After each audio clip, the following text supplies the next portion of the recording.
पता नहीं कहाँ से आ जाते हैं मुंह उठा के मैं पिंकी को पकड़ूंगा 5 साल हो जाते हैं 6 साल हो जाते हैं रिटायर हो जाते हैं फिर खुद ही फोन करके हंस रहे होते हैं कि यार मैं इतने साल पीछे लगा रहा पकड़ नहीं पाया धड़ल्ले से काम कर रहे हैं पूरे कराची में अंधेर डाला हुआ है रोक सको तो रोक लो।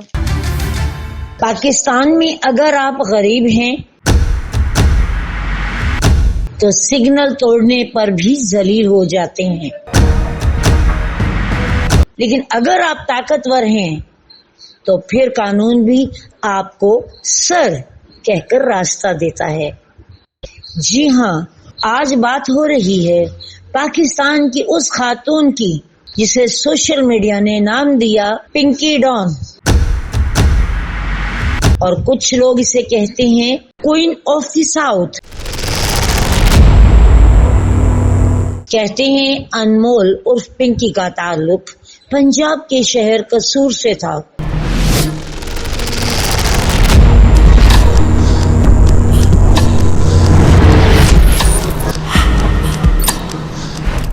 एक आम सी लड़की, आम जिंदगी, मगर ख्वाब शायद आम नहीं थे।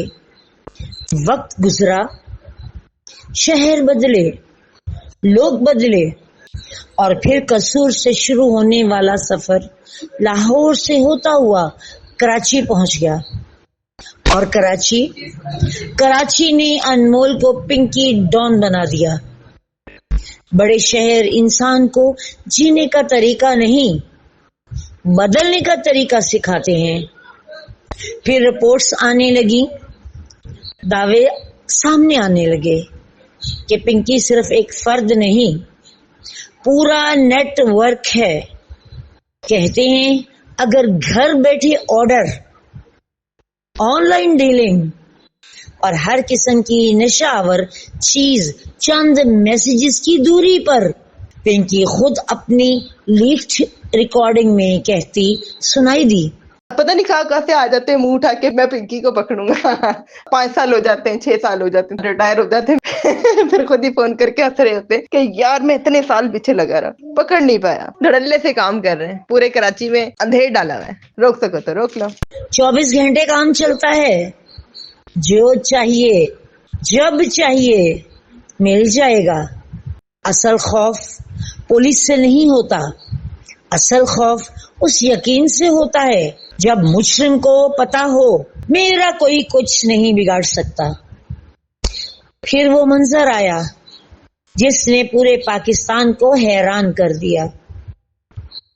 सिटी कोर्ट कराची, आगे आगे पिंकी, पीछे पीछे पुलिस, ना हाथों में हथकड़ियां, ना चेहरे पर खौफ, बल्कि ऐसा कॉन्फिडेंस जैसे कोई मुल्जिम नहीं, कोई वीआईपी सेलिब्रिटी हो, अदालत आ रही हो।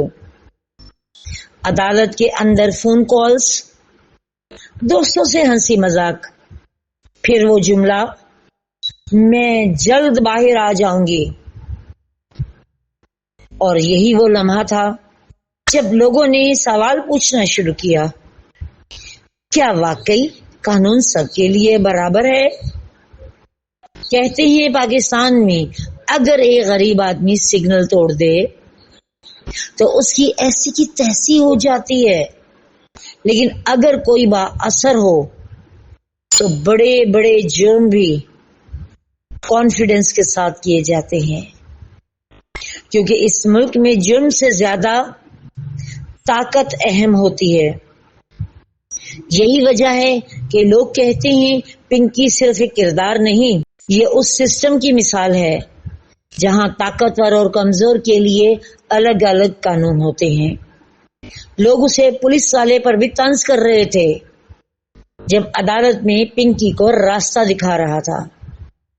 मगर सवाल ये है, एक 40 या 50 हजार तनख्वाह लेने वाला कांस्टेबल आखिर कितनी ताकत रखता है? क्या वो वाकई उस शख्स को हथकड़ी लगा सकता है जिसके ताल्लुकात ताकतवर हलकों तक जाते हों? कभी कभी मसला फर्द नहीं होता, पूरा निजाम होता है।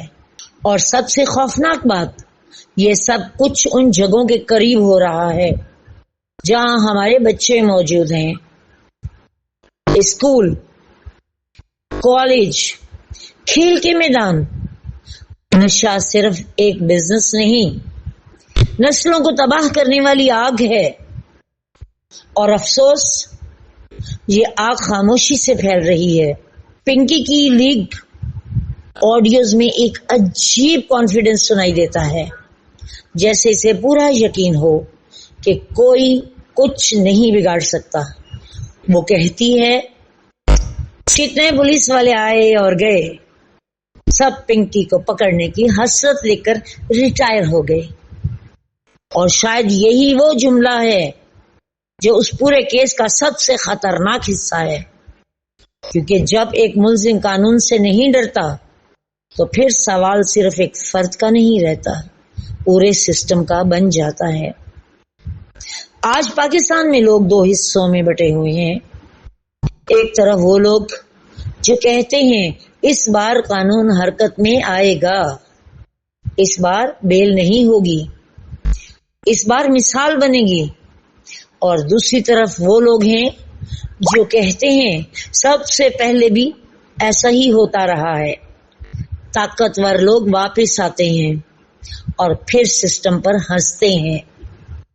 حقیقت کیا ہے شاید یہ وقت بتائے گا، مگر ایک بات ضرور ہے، یہ صرف پنکی کہانی نہیں، یہ اس معاشرے کی کہانی ہے جہاں کچھ لوگ قانون سے ڈرتے ہیں اور کچھ لوگ قانون کو اپنے ساتھ ساتھ لے کر چلتے ہیں۔